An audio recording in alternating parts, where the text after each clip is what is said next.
omuyimbi Dr. Jose Chameleone yabadde mu Arua mu kuggulawo ekimu munnanga ate ku kifo eky'amaanyi mu Arua.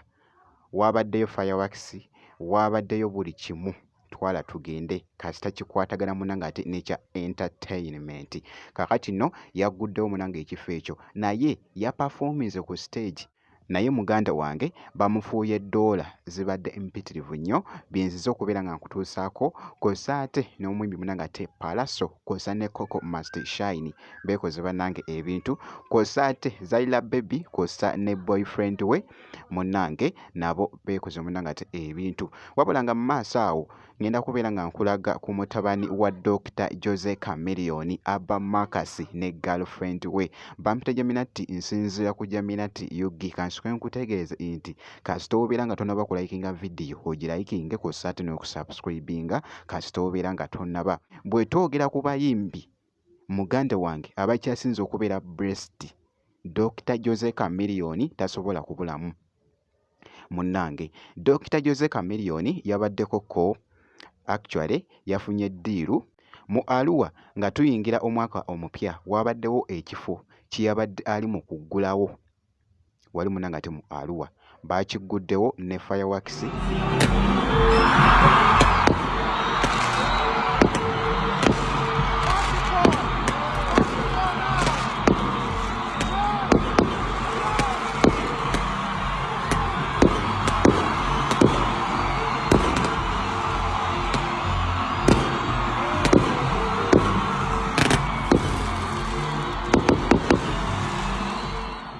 Wabula ne Dr. Jose Chameleone yaperformingidde mu kifo kino naye muganda wange bamufuye ssente eza $, zibadde nnyingi nnyo nga bw'ogezaako okulaba ekibadde munnanga ate ku stage.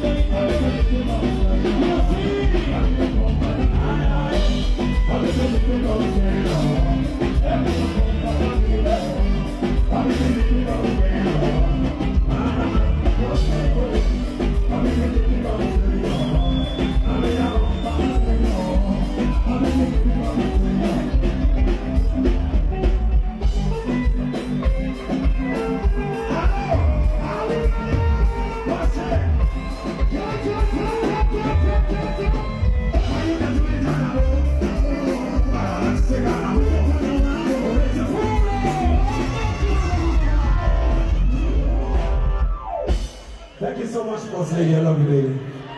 I love you.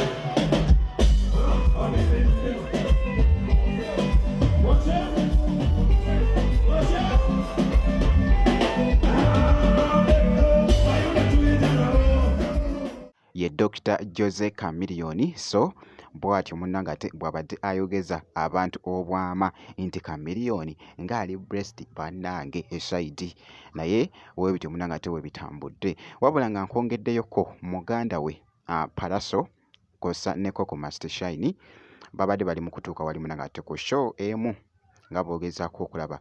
Wabula Pallaso nga tannaba kugenda ku stage nga bw'ogezaako okulaba akatambi ako babadde beeguddeko ne Coco Must Shine.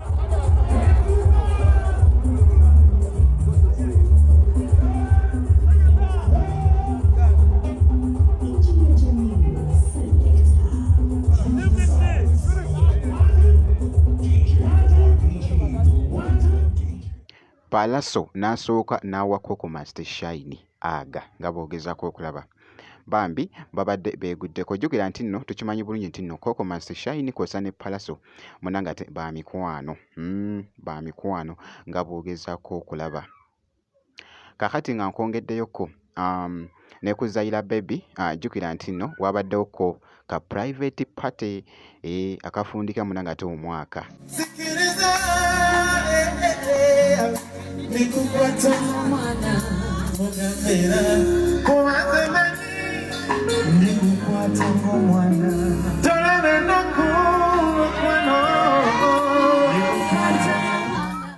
Zaira Baby kw'ossa ne boyfriend we waabaddewo munna ng'ate ka private party mu kufundikira kw'omwaka 2025 nga bw'ogezaako okulaba bannange ekibadde mu katambe kibadde kikambwe.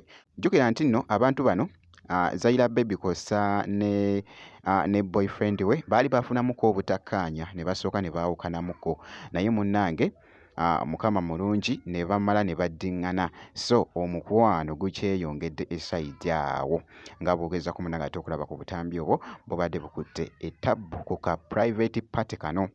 Wabula nga nkongeddeyoko sigenda kubeera nga ndwawo, nkongeddeyoko Abba Makasi kw'ossa ne girlfriend we muganda wange. Bano boogeza munna ng'ate abantu obwama wali munna ng'ate ku mikutu egy'enjawulo naddala omukutu ogwa TikTok obutambi buno butambula nnyo. Abba Makasi atera nnyo okubeera ne girlfriend we oyo nga bw'ogezaako okulaba actually babadde munnange nga bali ku highway nga balina munna ng'ate gye bali mu kugenda nga bw'ogezaako okulaba akatambi ako.